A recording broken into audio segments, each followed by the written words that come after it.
What's up, you scholars of enlightenment? The James Webb Space Telescope is happily sitting at its vantage point on the stars at L2 and has been continuing the painstaking process of unfurling, aligning, and calibrating its instruments to look into the dim, distant, ancient reaches of our universe. And of course, that doesn't mean that we can't see some intriguing first glimpses of what the telescope is seeing. We saw on February 11th that NASA released the first composite images taken from the James Webb Space Telescope of an Ursa Major star, and also a cheeky mirror selfie. Some of you may remember that we discussed that with scientist Stephanie Millam recently. And now James Webb Space Telescope completing two more mirror alignment steps. And NASA has showed a new diffraction limited evaluation image. So we can see that in the article here. That is apparently the highest resolution infrared image taken from space ever. And NASA claims that James Webb Space Telescope's optical performance will now be able to meet or exceed all of its science goals. So small adjustments, but major progress. And to help us dig into what all this means, why it's important, why it's so exciting, we are joined by another phenomenal special guest, Dr. Julien Girard. So, Dr. Girard, welcome to the channel. Yeah, thank you for inviting me. I'm thrilled to be having this conversation at this time, 80 something days after launch and after having showed this incredible image to the public. So thank you for inviting me. You're really in the middle of a very exciting time in science, obviously in astronomy. So it's fantastic that you've been able to take the time. We really appreciate it. So Dr. Girard is a physicist and astronomer at the Space Telescope Science Institute in Baltimore, where he's part of the JWST and NIRCam team. And his research focuses on constraining our understanding of the demographics, formation, and migration mechanisms of long period extrasolar planets and brown dwarfs in young and dusty circumstellar environments. So, for example, protoplanetary disks, by detecting photons directly from these planets. So who better to talk to help us unravel what's going on? So first question, Dr. Girard, what is the current status of James Webb Space Telescope, and what are the steps that still need to be completed before we can basically take science? So before I answer that question, I just want to say a much simpler way to summarize what I do is I try to take pictures of exoplanets directly. Amazing. Next to bright stars. Yeah, okay. I tried to make it very grandiose sounding, but this is no, but I mean that's probably my fault. you found that information somewhere. Yeah. Okay, so the status of James Webb. Okay, so going back a few months ago, it was launched from French Guiana in an Ariane rocket. So it was launched to space on Christmas Day, 25th of December, 2021. And then it took about 30 days to reach what we call the Lagrange point number 2. So that's about 1.5 million kilometers from Earth. And so it got to that point sometimes in January. And since then, we have been performing all the steps to align the telescopes. And so the telescope is made of 18 segments, like this cork board I have here. Yep. So 18 hexagonal segments, mirrors, basically, so small mirrors. Yep. And they were they got shaken in the launch. And even on the ground, they had never been completely aligned. Yeah. And so one step was to basically find, their position with respect to each other by looking at a bright star and seeing like 18 images. Yeah. Then a second step was to bring the 18 images together. Yeah. Okay. You can see a picture of the primary mirror made of those 18 segments. Yeah. And then the segments, even though we had brought the images together, you could still have what we call pistons. So basically step functions between the different telescopes. So exactly. So then what we did this step that's called coarse phasing, and it's basically making fringes, so interferences between those segments with light, and moving them and looking at the pattern on a dispersed. So it's basically some kind of technique that we have inside the NIRCam instrument to disperse those fringes, and so the spacing and the angle between those fringes that you see here depends on how close the piston is to zero. And so that was done, and so once you're done with coarse phasing, you already have a stacked point spread function. So the image of the telescope looking at a star at infinite distance, basically in optical terms, which is almost diffraction limited. So you basically have the rough shape of the mirror that you're looking for, the primary mirror. And then we went through fine phasing, and that's a much finer alignment of the optical surfaces to reach the optimal image quality. So the best possible image quality that you can get with that optics. And so that's called fine phasing, and that's done by defocusing and looking at the pattern, etc., etc. I'm not going to give like all those details. So I'm actually not in the, I'm not directly in the team doing the wavefront and optics, so the wavefront measurements and the optical corrections, but they are my colleagues on the science side of my work. And so we also all these images have been taken with the instruments I'm working for, the NIRCam. So basically we work together to provide them the images, and they would do the analysis, etc. So the general status, to go back to your question, the general status is that we have a telescope that is aligned in space. So, from this point on, we know that we can do incredible science. All the crazy, scary deployment steps have happened. And now we are close to starting the calibration of the instruments themselves.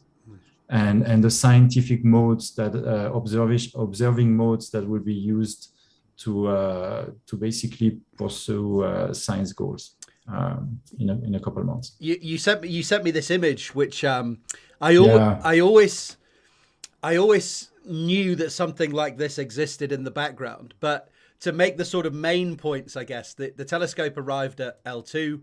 We identified which of these images are which segment of the mirror. You then sort of align them, so to make them, to make the individual images clear. You then stack them on top of each other, and then, as you say, you do this coarse phasing where you sort of move the pistons of the different mirror segments forward and backwards. So all of those steps have now been done, but within that, there's all sorts of these fine little measurements and little movements that have to be done. And this, I guess, is why it's taking such a long time, isn't it? Yeah, so the image that was released was done with NIRCam, which is the prime imaging camera. It's not doing just imaging, but it's mainly doing imaging, which is close to the center of the field of view. And so for that image, everything is optimized for NIRCam. Yes. And what we're doing now is making sure the optical quality is optimal also for the other instruments that sit, next to it, because you can imagine that in optics, and it's the case for your cell phone camera, it's kind of distorted on the side, and so it's a little bit the same. We want to have a good image quality all across the field of view, and that's why we do this multi-instrument focusing step, which is it's a bunch of iteration. In fact, it's not that's why that's the focal plane. So NIRCam is basically the two squares in the center, the two blue squares. So that's been optimized for the blue squares, the two blue squares that people can see. Yeah, we've optimized for that. I mean, we already got data also on the leftmost instrument, NIRSpec, and the nearest instrument. at the bottom, but the one on the top right, which is MIRI, was not cooled completely, and it's just starting to cool down now. And so it's pretty cool, but it's not yet at the 7 degrees Kelvin. So it's going to be eventually the coldest instrument, because it's the one that looks at the farthest infrared wavelengths. And so it sees the telescope as a shining thing if it's not cooled. Oh, wow. Okay, so that's the one that we sort of deal with last. So now the sort of fine phasing that you're talking about is sort of optimizing the entire system of the telescope rather than just near cam, which we've sort of achieved now. The next step is bringing it all together. Yeah, so that's basically the last step of the telescope commissioning. Now is spending another few weeks in making sure all the instruments are served well by the telescope. Superb. Excellent. So how long does it take, or how long will it take to get JWST aligned, calibrated, and ready for science data taking? Or is this a question? I taught you this. I taught you this phrase this week. How long is a piece of string? Is this an unfair question to ask? No, no. So the nominal length of the whole commissioning, the whole testing period, is 6 months from launch. So launch was end of December. So we're talking about end of June. That would be the nominal if everything goes well. And so far, some things took a bit longer and some things went a bit faster. So we are almost right on time, and so which means that in a month from now, more or less, we're done with the telescope. We're starting like the scientific mode commissioning. I got a quick question that somebody jumped in with. They said, why hexagons? Is it the best polygon shape for the size of the telescope? Why was this, or is it a tessellating shape, I guess? Yeah, so let's say that I was not involved when those decisions were made, but knowing a little bit of optics and telescopes, usually when you cannot do a monolithic telescope, so like a single piece of glass for the primary mirror, like Hubble, or like the biggest pieces of glass that have been done in one slab are the telescopes that are 8 meters across on the Earth, like the VLT or the Gemini telescope. When you want to go bigger on Earth, and that's the Keck telescope or the future extremely large telescopes, usually you have to go segmented. And it turns out that the hexagonal geometry is very practical. That's actually the one that bees are using. I don't know if you're aware. And so it's very stable, and it allows to build very complex structures. Like any shape you want from there on. And so for Webb, it was decided at some point that we wanted a telescope that was 6.5 meter or something like that, right? And it wouldn't fit in any of the rockets that was available when they planned it. And so the idea was to fold it slightly so that it would fit in the Ariane 5 rocket, and it barely fit. I don't know if you saw the pictures, but it was encapsulated. There were just a little bit of space on either side, even folded. And so that's the biggest telescope we could launch at this point. Otherwise you would have to fold it even more, like an origami. So why hexagonal? I guess also, so that's going to lead maybe to a further question on like, why do we see those spikes? Yes. And so hexagonal make a diffraction figure. Hexagons make a diffraction figure in optics that has 6 main spikes. It may, so it looks like a star, so people are happy. It looks like a star that you can draw, No. But So I know a lot of people ask for that question. Why do we see spikes like that? Yes. Yes. So okay, so it depends on the geometry of the pupil. I don't. My picture is getting frozen. I don't know if you can still see. But... Oh, I can see you. Okay. Yeah. Yeah. So. So I don't know if it motivated, like the shape of the diffraction image may have motivated also the choice of using hexagon. I don't think so.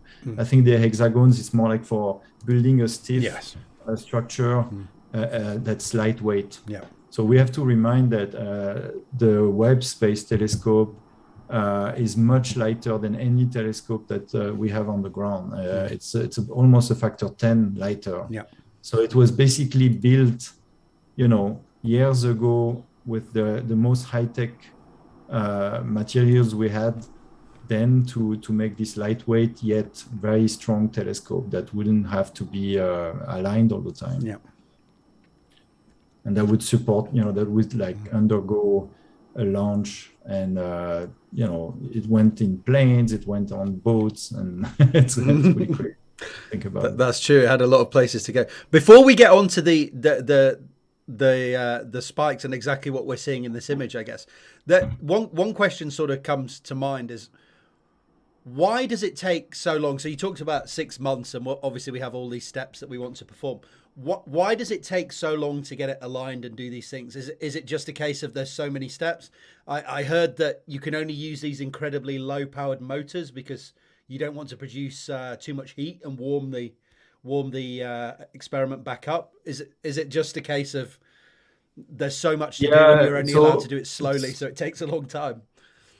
So you have to understand that the telescope as a whole, the observatory as a whole, so telescope and the sun shield that makes the spacecraft had never been tested on the ground fully, And so a lot of what was done these past weeks could never be done on the ground to this level, because, like in space, you're gravity free almost. And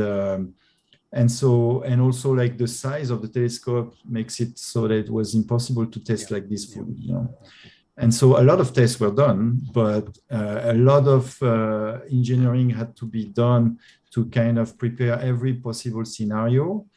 And then why is it taking so long? Because each of these boxes that you see here is actually a pretty long activity of several hours that needs to be repeated, sometimes several times. And that implies also functioning subsystems that you don't see here. So for instance, just to get a star on your detector the first time, you need the telescope to be properly pointing at the star where you want to look at, and properly tracking the star, so not losing it. So if you've done a little bit of astronomy in your backyard, you know that finding a star by hand is not really not that easy. And when you find it, if you go for a coffee and come back, it's not there anymore because the Earth has rotated. So the telescope is not on the Earth, but it also orbits, the Lagrange point, and so it's it's full of tracking systems and subsystems that have to function properly before you even able to analyze the data. And so there are a lot of steps that you don't really see here that were really important, and some things. Nominally you had to plan for a pretty long period of time. So I think it has always been 3 months for the telescope plus or minus 1 month, and we are on track. So it's more or less 3 months. Amazing. And then 3 months more to get all the instruments ready for science. I don't mean to sound impatient. It's been a long time getting it running, but obviously everyone wants to see these amazing images, and I'm sure you're one of the people who wants to see it most of all. So moving on to this beautiful image that we saw this week, this telescope alignment alignment evaluation image. What exactly are we seeing in this image? This is Ursa Major, isn't it? Why was this star chosen, and why is this image so important? Yeah, so as my colleague explained at the day of the press release, this star has nothing special. It's just a star that was chosen because of two reasons, basically. It's not too bright, not too faint. So for its brightness attributes, let's say, it was chosen. So it's not this one, actually. It's not this one. Ah, okay. No, it's not this one.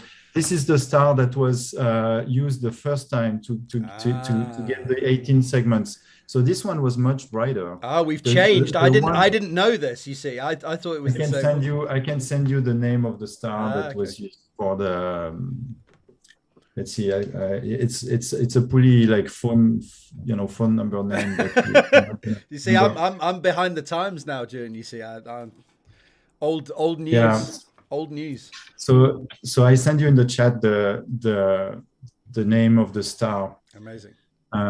So anyway, it's a star that was chosen also because it's located in what we call the continuous viewing zone, which is a place. There is one in the north and one in the south, and those are places where the stars are visible by Webb throughout the year.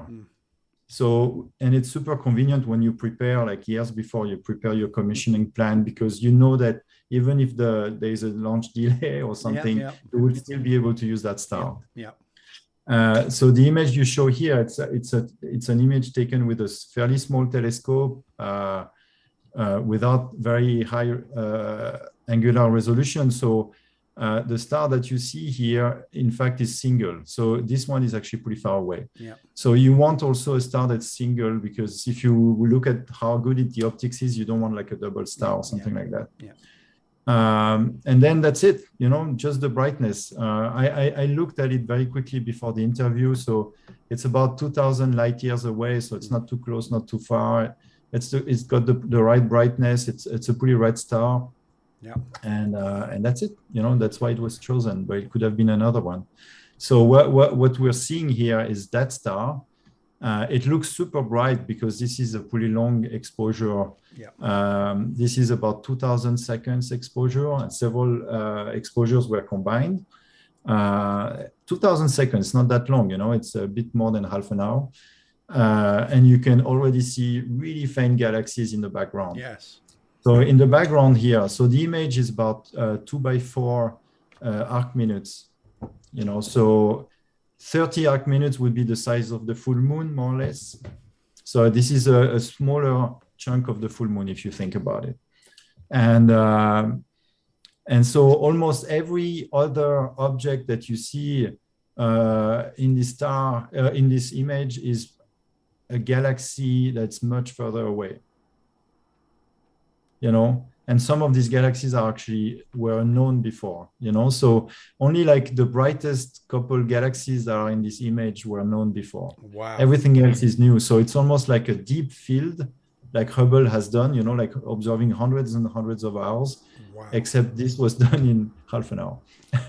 Wow. I did not know that these were mostly unknown galaxies beforehand. That just immediately demonstrating the power of James Webb relative to previous instruments, I guess. Yeah, definitely. That's absolutely amazing. And we were told that this is the highest resolution infrared image ever taken in space. Is that Spitzer or?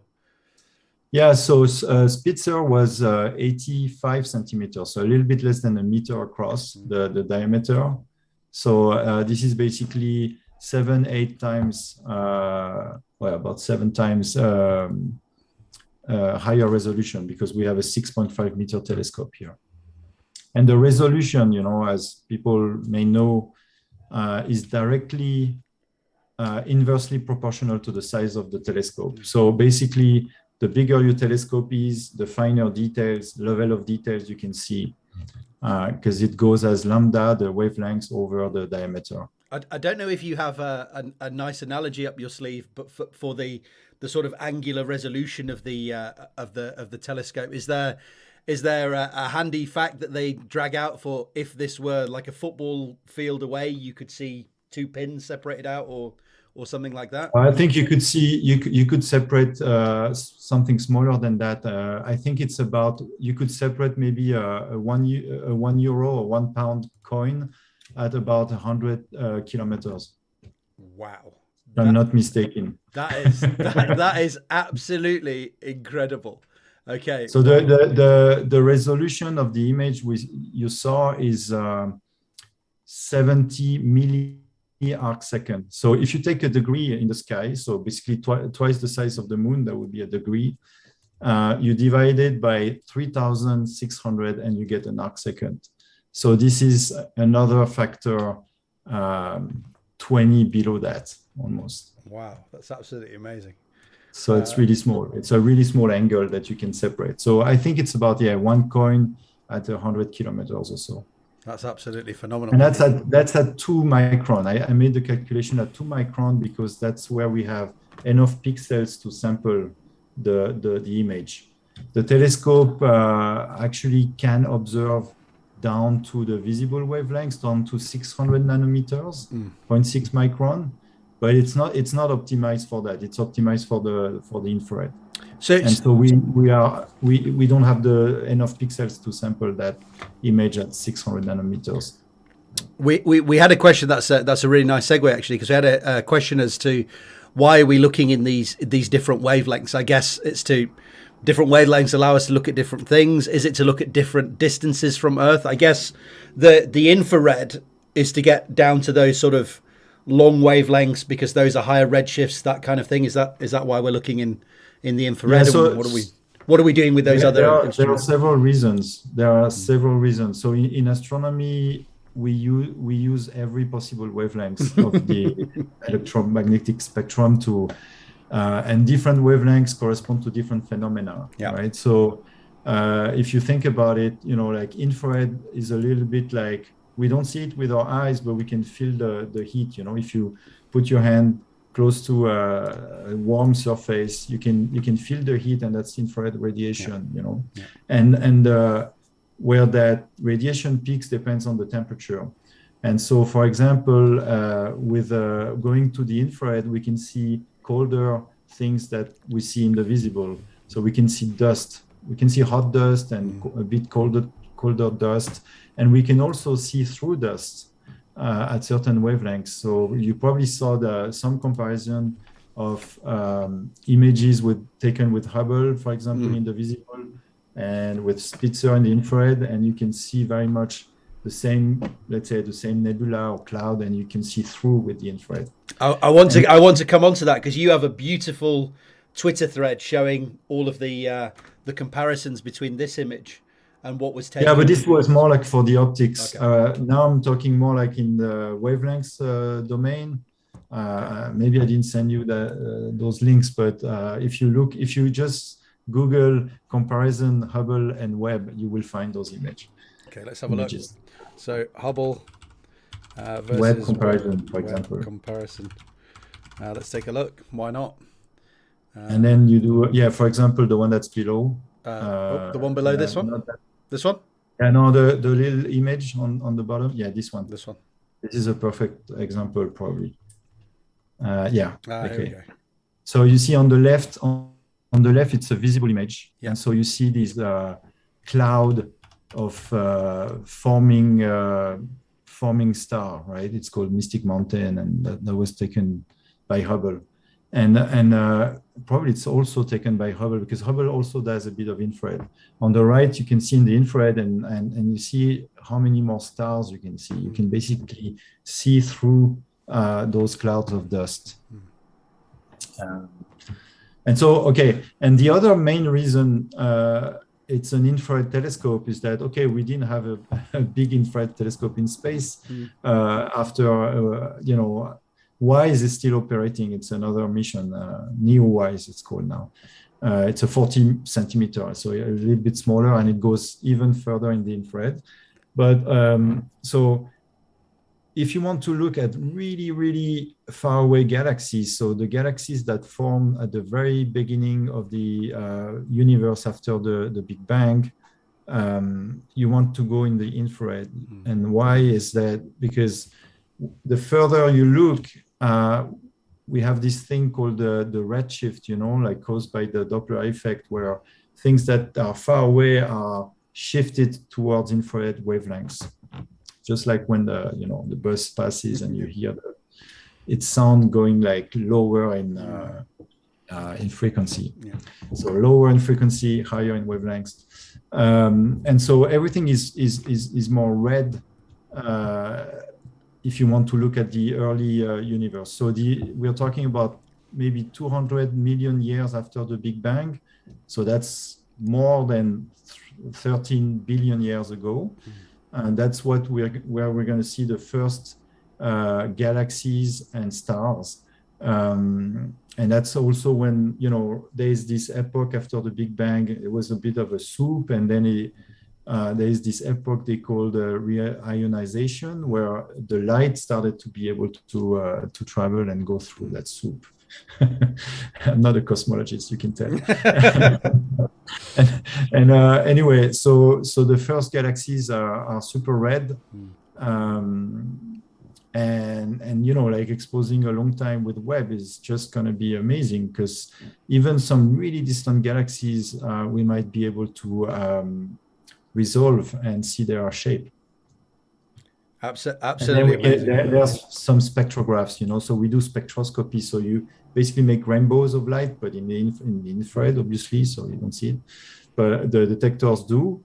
And with that, you can precisely measure the distance of what you're looking at. And you can also look at the composition, the chemical composition of what you're looking at. So that's a big advantage of the infrared, and that's why it was designed that way.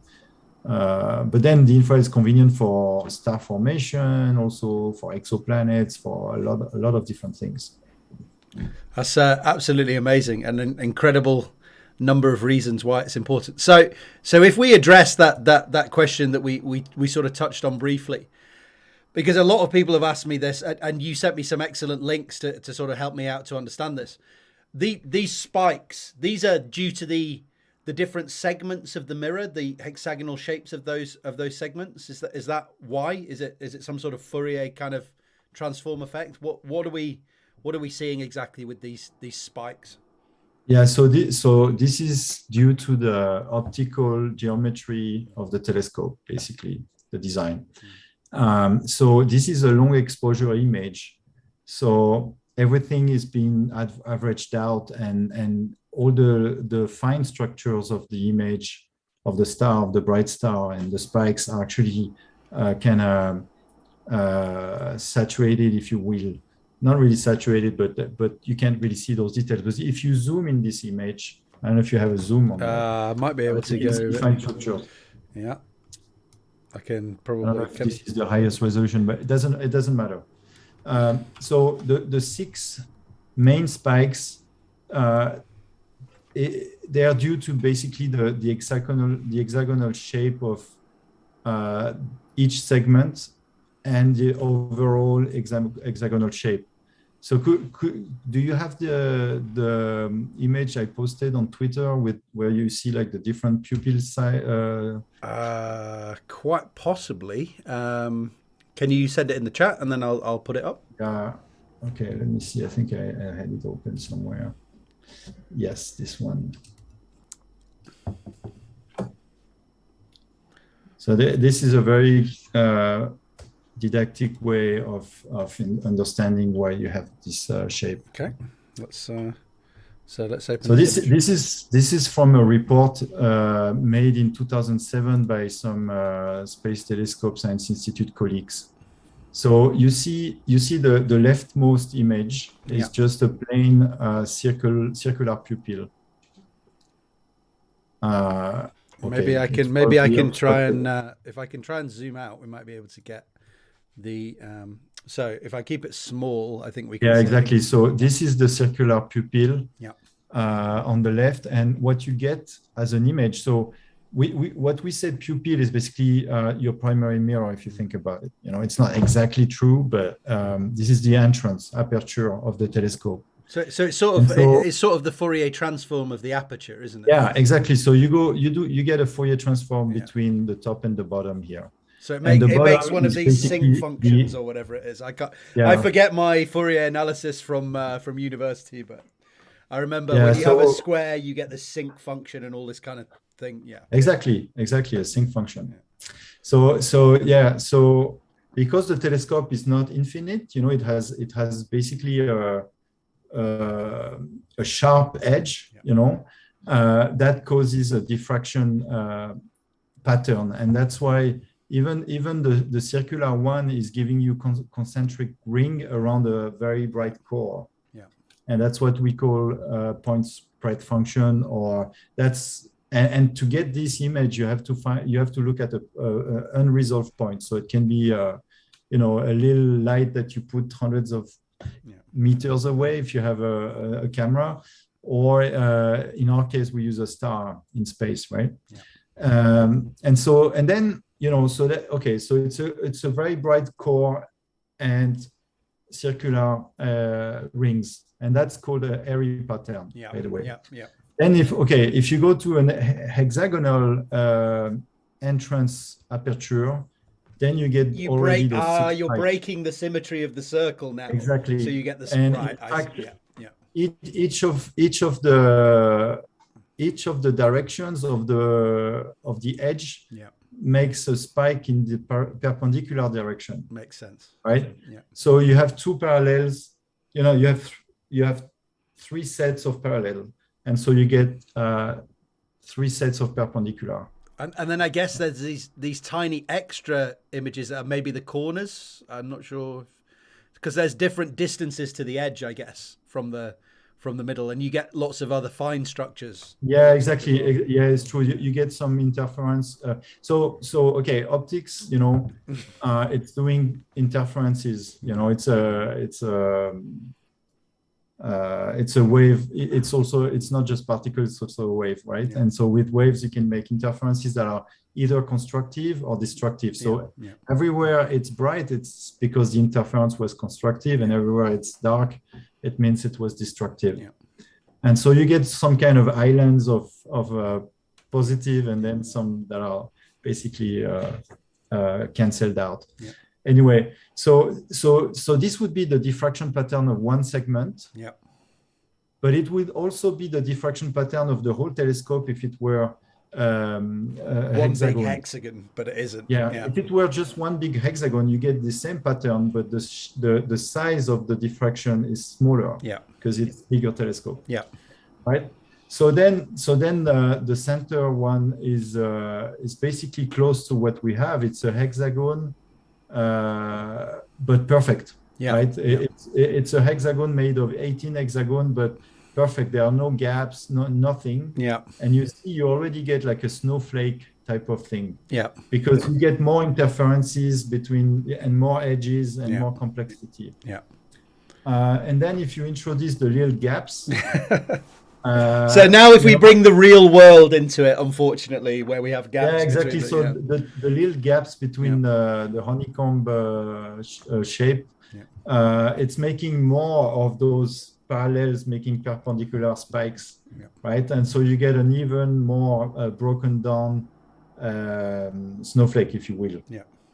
And then we have to sustain the secondary mirror, the mirror that's in front of the primary, that basically bounces back the light into the instruments. Yeah. This is supported by those three. It's like a Y, upside down Y, right? Yeah. And so the two bottom spider, we call it spider in general in astronomy, but the two bottom parts, they are not really making something new, because they're also parallel to one of the main direction that we talked about. It's parallel, so it's going to also make the main six spikes. Actually, two of the main spikes slightly broader. Yeah. But then you have the one on top. The one on top, it's cutting two segments. Yeah. It's a new direction. Yeah. And so that's why we have this horizontal thin couple packs also. Amazing. So that So that explains it step by step where the new sort of pieces of this image come in. Exactly. And so this is a zoom in the center of the image. If everything were perfect, there is no aberrations whatsoever here. And also the stretch of the image has been made so that you can actually see everything. In the red colored image, we colored it red. It's the same. If you would zoom inside, you would see this. Yeah. With the correct stretch, if you could basically adjust the brightness of your screen so that you can actually see the details inside the glow area in the center. So if I could zoom in enough to this and it had high enough resolution, I would start to see the patterns that we just looked at. But exactly. And so in fact, some people have done that. Some people have even downloaded the high resolution JPEG and converted it to our FITS format that we use in astronomy, and started like playing with the stretch so that they could see, even fainter galaxies and fine structure inside the. I think I might have a link where somebody does that actually. Possibly, if I scroll down in this article, I think somebody started to kind of zoom in and draw all these. But it's still not stretch. I could send you a link where people have actually played a bit further with this. Amazing. So that explains where all these bits come from.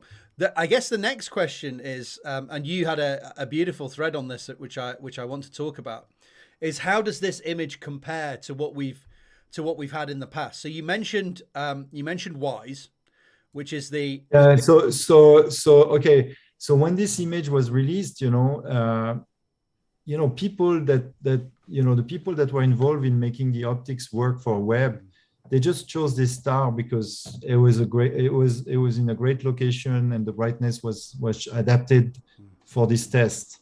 But it turns out that the same field has been observed by other telescopes, and so the astronomical community is very reactive and started to like cross-match the field and find where it's at.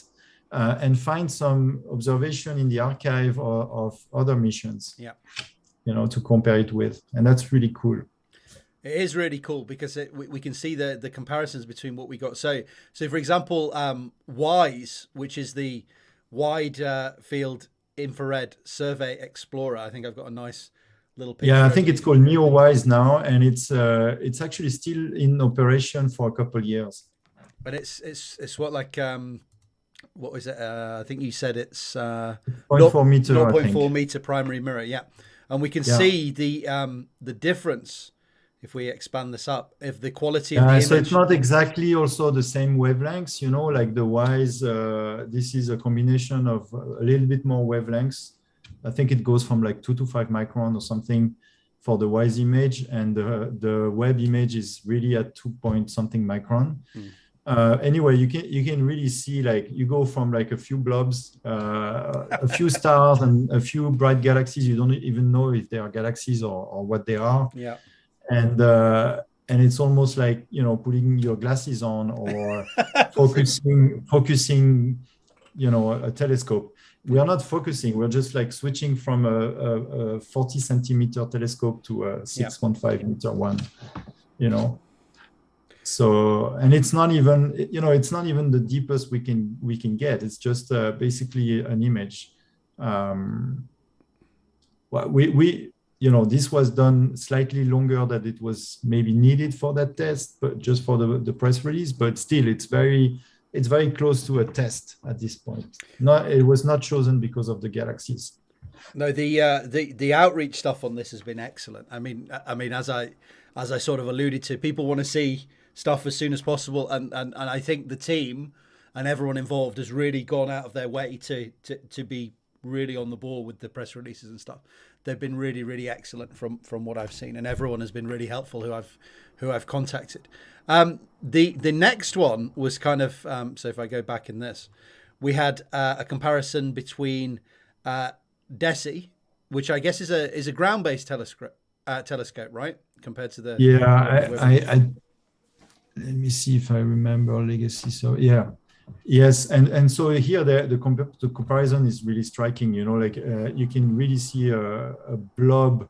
So this is a 3 or 4 meter telescope on the ground, and so it doesn't really matter the size of the telescope. Here you're limited by the atmosphere of the Earth. Yeah.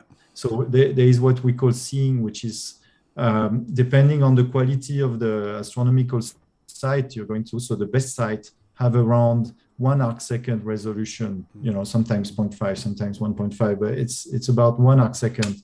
And so the Webb resolution is about 0.07 arcsecond. So you can see you know, and also the sensitivity in space is much better. You know, you don't have the atmosphere in the way, and it's very stable. So you can already see, you know, like the improvement, something that you barely detect and something that you can already see structures.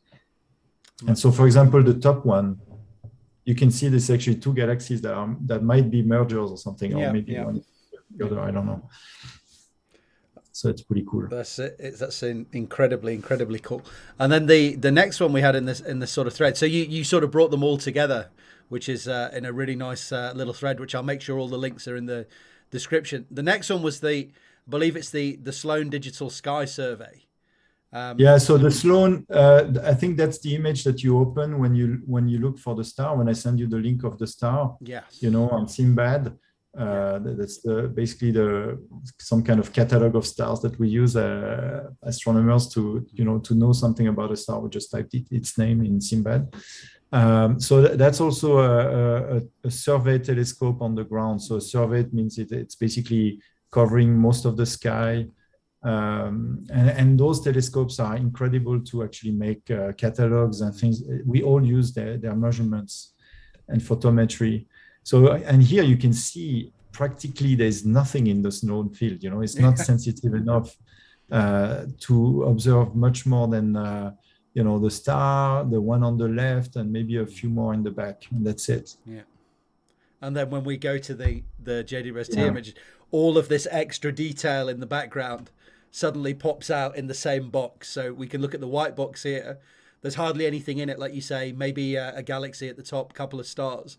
You whiz over to the JWST and suddenly it's completely rammed full of new things that we haven't seen before. So that's an incredible. I just want to shoot out like a hello to Grant Tremblay that made this comparison. The one before it was made by Kevin Heinlein, who's a colleague at Arizona on NIRCam. Yeah. And then I think maybe one of the best ones is the one with Spitzer made by Gabe Brammer. That's right. So there's one. Gabe was a colleague. He used to work here also at the Space Telescope, and now he's in Denmark. And so what he did here, he quickly so he converted the image from a JPEG to a format that's easier for astronomers to use. Then he actually identified all the sources and sort of made a quick calibration of what the astrometry is. And then he found the field with Spitzer and basically made a cross, how you call that? Like when you transition from one to another. Yeah. So here, Spitzer was already pretty sensitive. You know, you can see that Spitzer at 3.6 micron. So it's a little bit higher wavelength, a little bit more infrared than ours. It is already detecting a lot of objects, but you can't really say what they are. You see like blobs. And going to Webb. We're putting the glasses on again. Sorry? We're putting the glasses on again. Yeah, so it like basically this field that's very generic and nothing special with Spitzer becomes like an interesting deep field with Webb and gorgeous, you know. So and by the way, the Spitzer star already has 6 spikes, and that's also because in this case, you know, it's a round telescope, but it has a telescope spider with a Y shape, and that's why you have 6 spikes. Okay, so even in the Spitzer image, when it comes to the blob, you can see the spikes out of the side still in the. That makes sense. Even though it's a round telescope. And Spitzer was a telescope that was an infrared telescope in space, right? Is that correct? Or yes. Yes. So for a long time, up to now, that's the most sensitive infrared telescope, at least in those wavelengths that we're talking about, that was available. And I think it stopped. It was active for more than 15 years ago, but it stopped a few years ago. And a lot of colleagues that worked on Spitzer are working on Webb. And this is what always happens in particle physics, right? They go from the LHC to Fermilab, and then they come back and they go to the next experiment. So that's yeah. I mean, by the way, like people talk about the how much Webb, was about $10 billion worth was spent basically to make it.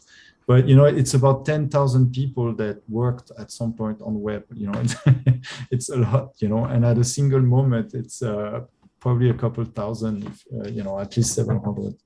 So it's a lot of people. And so some people actually may have worked, 10 years on Spitzer and 2 years on Webb, or 10 plus 10, or this kind of same thing as particle physics. I was saying to Stephanie Millen when we had the chat, I remember James Webb being mentioned when we were doing undergraduate lectures in 2003, 2004. So it's been a long time to get to this place. Yeah, so I was a PhD student then, and it was called at the beginning NGST, Next Generation Space Telescope, and then it changed name.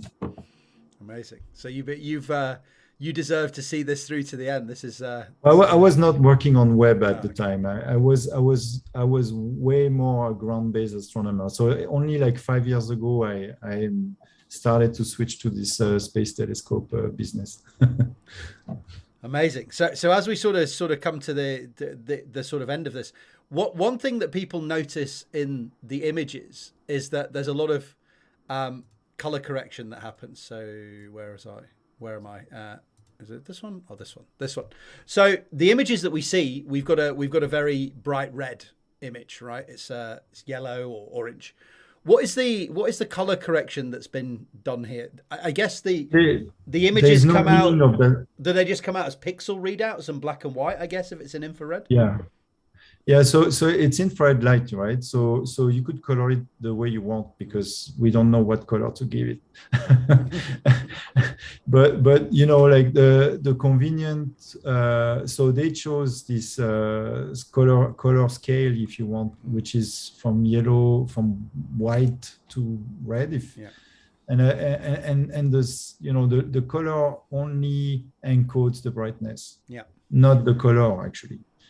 Everything you see is 2 micron. It's 2 micron color, so it's only a single color. In the example that you're showing here, the right image was made with at least 3 filters. Yeah. If you have 3 filters at 3 different colors, then you can make an artificial color image. So so during commissioning, I think it was decided not to show color images. But we do have measurements at different filters, so potentially we could make one, but it's going to be shown later. Because people I know, obviously all of these images are amazing, but people really want to see the sort of beautiful, colored, Hubble deep field style images for their screensavers. So it is really useful to colorize them sometimes, because you can see. You can highlight different objects or slightly different wavelengths in the data and these kind of things. So the use of color is artificial here. It's going to be artificial with Webb, because it's almost only wavelengths you cannot see with your eyes. So you have to choose a scheme. We could have showed that image black and white or blue, but it's just intensity that you see. It's not. It doesn't have any color meaning to it. Now, sometimes even scientifically, it's useful to make color images, because you very quickly see, if you would make a color image of the same field, you would see that immediately that some galaxies are redder than other, and which means they're further. But that was the whole point. We don't want this image to be scientifically exploited. It's an eye candy, and it's just saying like, look, we have a incredibly well-aligned telescope in space now. That's one question that I wanted to ask. I've only got a couple more questions. Will we need to do this alignment over and over again? Because obviously you mentioned it takes about 6 months. When I was talking to Stephanie, she said that the whole telescope sort of moves to look at something else, so you wouldn't have to do this realignment. But are there any things that could kind of change the alignment over time and that we need to recorrect for? I'm thinking, but it's going to be very minor. So the whole strategy for this telescope was to make it so stable once aligned that you practically don't have to align it again.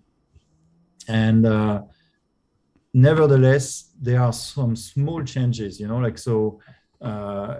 can be the temperature that changes, because you have the sun hitting the telescope in the back of the sun shield, and so depending on where you're looking and how tilted you are with respect to the sun, you have a little bit of a temperature gradient. Yeah. And so those things can affect a little bit the positioning of the segments, the stretch of the optics, and make the image quality change a little bit. So every 2 days, more or less, there will be a maintenance measurement of the wavefront. So basically the quality of the optical surface, if you want. And so it's going to be on, few days to couple weeks basis that there will be an adjustment, and those adjustments will be very tiny, very, very close to the optimal solution, nothing very big. But like so I'm much more involved in coronagraphy. So coronagraphy is basically a mask that blocks the starlight, so you can see a faint planet next to it, for example, or a faint disk. And so for the coronagraphic mode, what we are interested in is the contrast between the host star and the faint exoplanet next to it. And so for contrast measurement, we care a lot about those small details. So we're going to be watching very closely how that optical quality or wavefront quality is changing over time, and how it's changing from, for example, switching from one star to another. That brings me beautifully onto the last question that I had. So your research interests center around, as you said, taking pictures of exoplanets directly. So directly detecting those photons from exoplanets. What are you hoping, perhaps as a scientist and as an excited person, that JWST will reveal in this regard? Are we talking about atmospheric compositions? Are we talking about potential tech signatures? What is your research going to be sort of looking for, and what are you hoping to find? Yeah, so it's a very good question. And this is the question we ask ourselves when we propose for telescope time. We have to have very good arguments that what we ask can only be done by Webb, right? So in this field of taking pictures of planet directly, the bigger telescopes, the better, because you can separate a planet from a star. Yeah. So far, the biggest that finer resolution is so important. Yeah. When we've got two things that are so close together and so far away, we really need that fine resolution.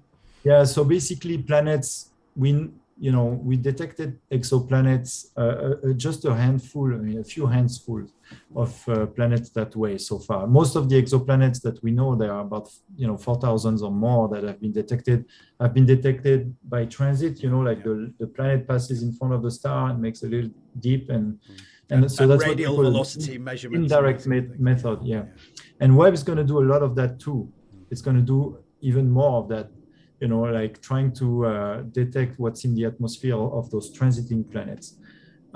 What I'm trying to do more is to really go for those planets that we can actually see next to their star. So it's a whole different parameter space. If you want, the planets are further away.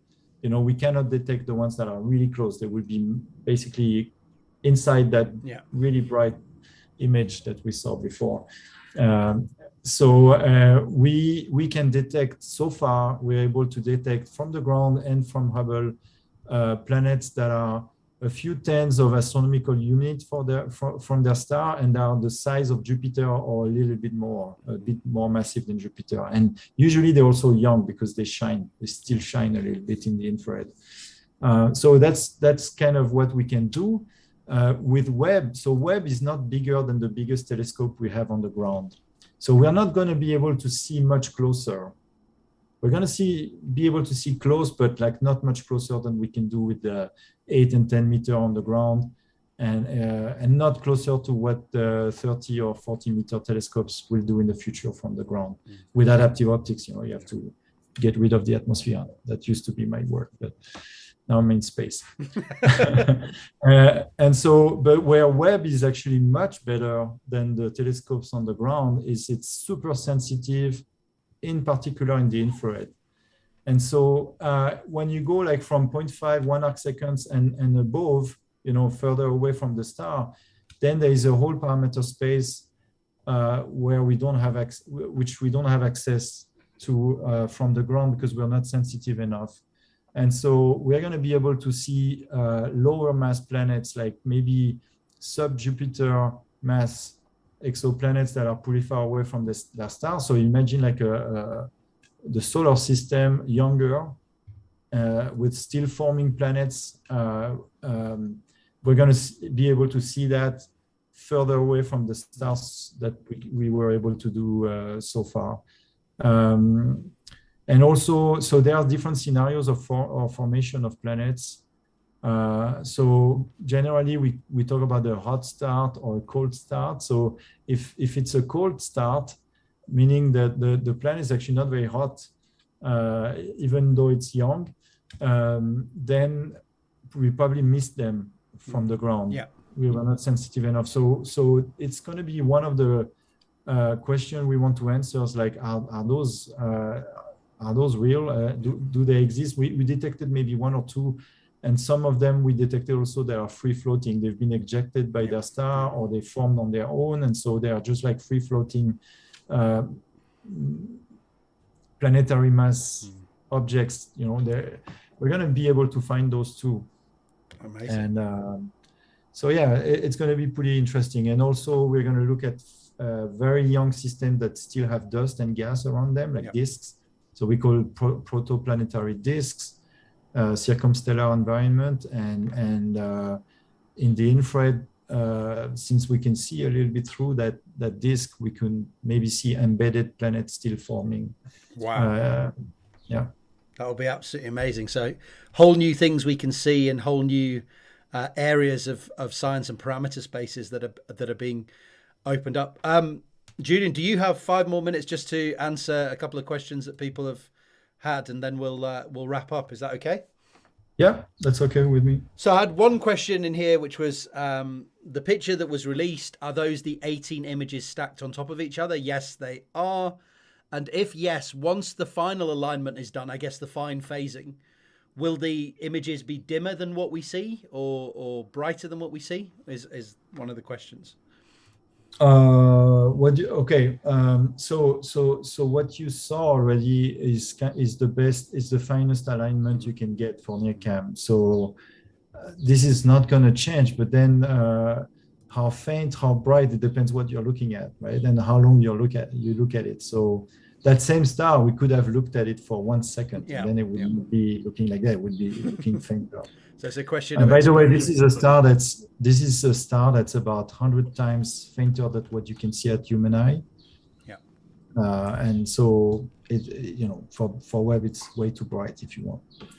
But then if you would use a coronagraph, then maybe you could look for planets around it.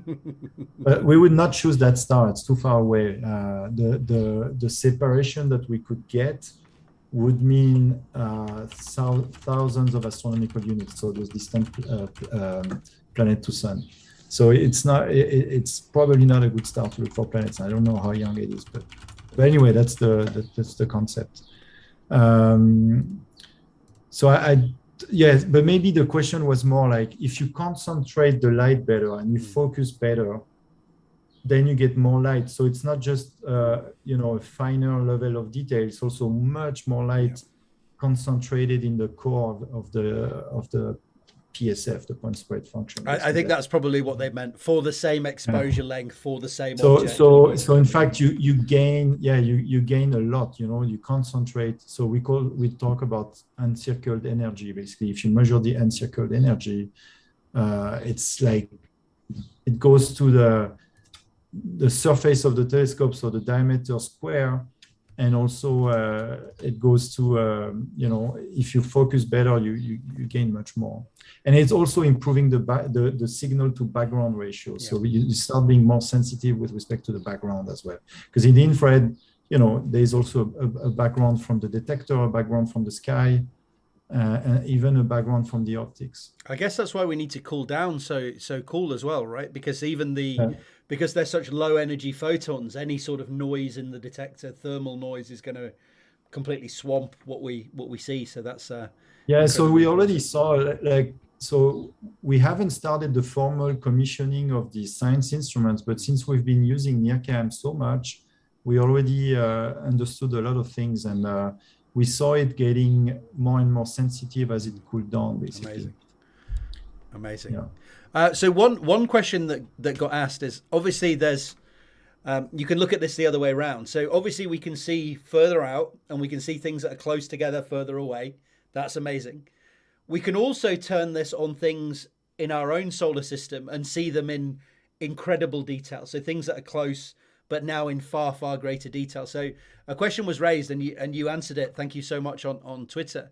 Is will JWST be focusing on our solar system, and what kind of things will it be looking for? So it can do solar system science. So by solar system science, it's basically the planets of our solar system, their moons, and asteroids also, like the Trojan asteroids, for example, trans-Neptunian very faint objects, comets, and also it can do like this weird object that we call the Oumuamua that basically went across, and the cigar so like thing. those interstellar interlopers, or whatever they're called, we may be able to detect more of them because they are pretty faint and they are transient, right? But so what I answered here, so we have what we call early release science programs. So those programs are going to be executed right after the telescope is ready. And so this time has been awarded like way in advance, like a few years ago, to big teams that showed that they could potentially demonstrate a lot with their program. So those programs are a little bit to kind of show off and showcase what we can do with the telescope. Yeah. And so I'm actually part of one of the teams that is going to do exoplanet imaging. A little bit of spectroscopy also, but so like known planets. So those programs, they go after known stuff. And we just want to show like how well we can do them with Webb. And also like they develop tools, and everything they develop, like the software to analyze their data, is going to be kind of released to the public so that the astronomical community can be more efficient and faster at looking at data later. So this one, I just, someone asked, like, what about solar systems? So I looked quickly at our little database of early release science program, and there is one for the solar system. And it's looking at Jupiter and the moon Io. So the moon Io is known to have volcanoes. Yes. So we already observed them from the ground with 8-meter telescopes and adaptive optics. We were able to kind of like resolve like some very bright spots on Io, and those are due to volcanic activity. And so Webb is that the one that's due to the tidal stress of Jupiter on the planet, and it heats it up and there's volcanoes there, or does it have its own volcanism? It's possible. I don't quite remember. Okay. I think it's possible. The volcanism is influenced by the gravity. Yeah. And and so that's one example. Of course, it's not all of the possibility of the planetary science, basically, solar system science, but it's using all instruments and most of the modes for this one, actually. So it's going to take also spectra, and so in order to look at the volcanoes, it's going to use a special mode of James Webb, which is called aperture masking interferometry, AMI. It's a friendly mode. It's actually quite difficult to analyze the data, but you basically put a mask with different holes. You make that pupil look even more complicated. Yeah. And then we'll get even more weird spikes all over the place. But never mind, we'll deal with it afterwards. Yeah, but at least you know where they are, and, Exactly. and it's a bit like having a set of interferometers 2x2, and with that technique you can go even higher spatial resolution than the diffraction limit of the telescope. Basically, you can get a factor 2 or something. Amazing. There's so much exciting science to look forward to. I can't wait until we start seeing the sort of full science images come out. It's going to be really, really exciting. Is there anything else that you think people would like to hear about? So I've exhausted my questions. I've exhausted the viewers' questions as well. They've asked some really good questions. Thank you, guys. Is there anything else that you'd like to say about the road ahead to science data taking? Yeah, so we still have a lot of work, but we are more and more confident that this is going to happen. The telescope was like the big thing, like if you don't have a deployment that's correct, you don't have a telescope, right? So all these like big things have been overcame. I just want to say that it's like fantastic to be working with like such incredible people. Like you wouldn't have this without like the people that's behind. It's so much great. I'm not talking about just the Space Telescope or NASA, the Space Telescope Science Institute or NASA. I'm also talking about like the partners, the industrial partners that made like these super high quality components.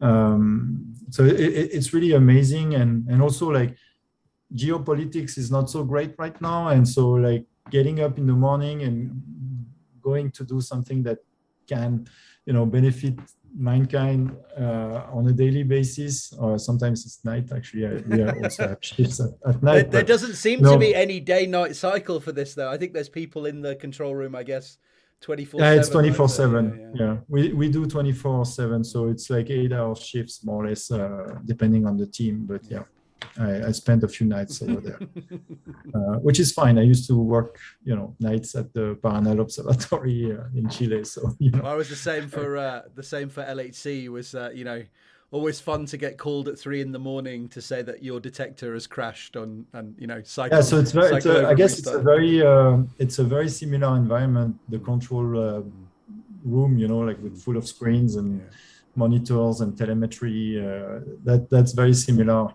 I must say that the Space Telescope thing is quite different because it's since it's so remote, nothing is done in real time, and so you have to plan everything ahead and get everything approved ahead. And so any command that we send has been really discussed before, like how we're going to do this and so on. I did want to ask about that actually, and this is my naivety about the subject.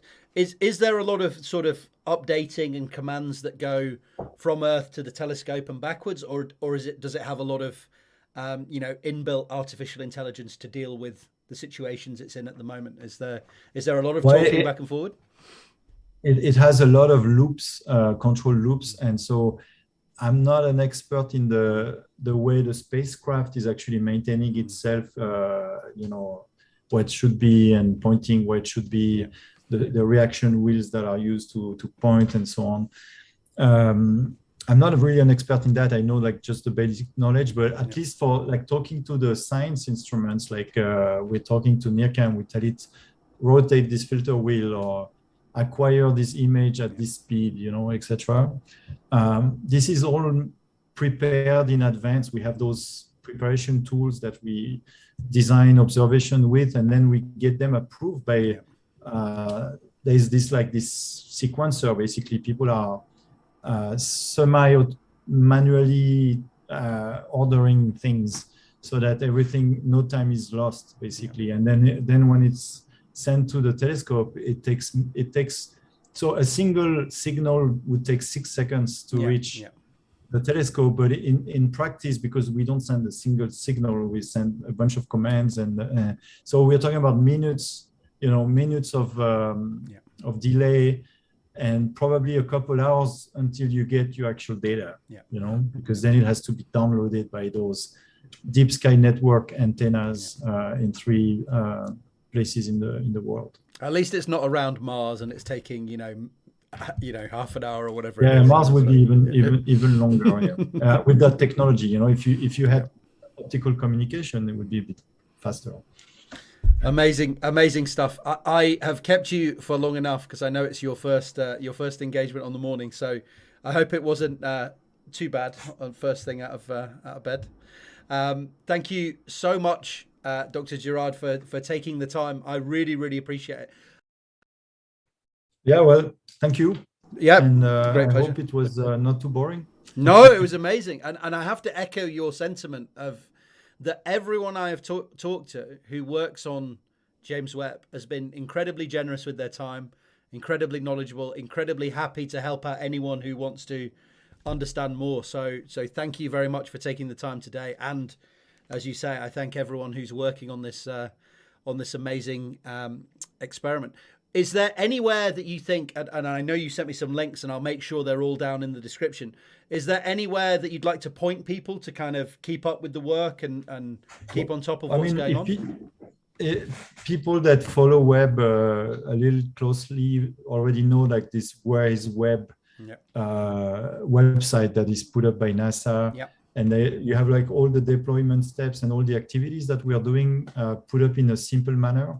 So definitely this is the place to go to know what we're doing right now, or maybe, at a couple days difference of what we're doing, more or less. And then the blog of NASA, the official blog. And then I also sent you, but that's a little bit to show off, but well, we are writing the manual for this thing, and read the manual. And so the manual for all these links will be down. Don't worry. Yeah, so anything else you want to send me, that can go in as well. So yeah, the user manual for Webb is actually a living document almost. It's like Wikipedia, but it's called JDocs. So JWST docs. And it's about maybe close to 1,000 wiki pages of explanations. Wow. So I contributed to a few of them, and but it doesn't matter. It's just to say that we are constantly improving the documentation as well, so that astronomers across the world, like a few thousand astronomers, are going to use that extensively. That's amazing. And as you sort of allude to there, this the findings that we get and the information that we get from Webb is going to help so many other people, not just this particular experiment. So that's really really impactful and really I mean, seriously, I believe, and many of my colleagues believe, that we showed that we could deploy a folded telescope in space. And that opens huge perspectives, like you could basically fold another bigger telescope one day, and there are plans, not definite plans, but there are ideas and studies for telescopes even bigger for the future. Amazing. I mean, my personal goal, maybe during my lifetime, would be to detect an Earth-like planet directly, and take a little spectra and see some kind of not civilization, obviously, but at least we can look in the aliens' window and see them right there. Yeah. No, that sounds like a very good thing to aim for. Yeah. Thank you very much, Sam, Dr. Sam, and have a good evening. Yeah, it's been a great pleasure. Thank you so much again for taking the time, and hopefully the next time we get to a big milestone, we can stay in contact and we can have another chat. Sure. Or I could also point you to other colleagues. I mean, a lot of people are much more knowledgeable than I am. You're being very modest. It's been a great pleasure talking to you this morning. Have a lovely day and a lovely weekend, and let's talk again soon. Yeah, sure. See you later. Bye. Thank you very much. Bye. Bye now.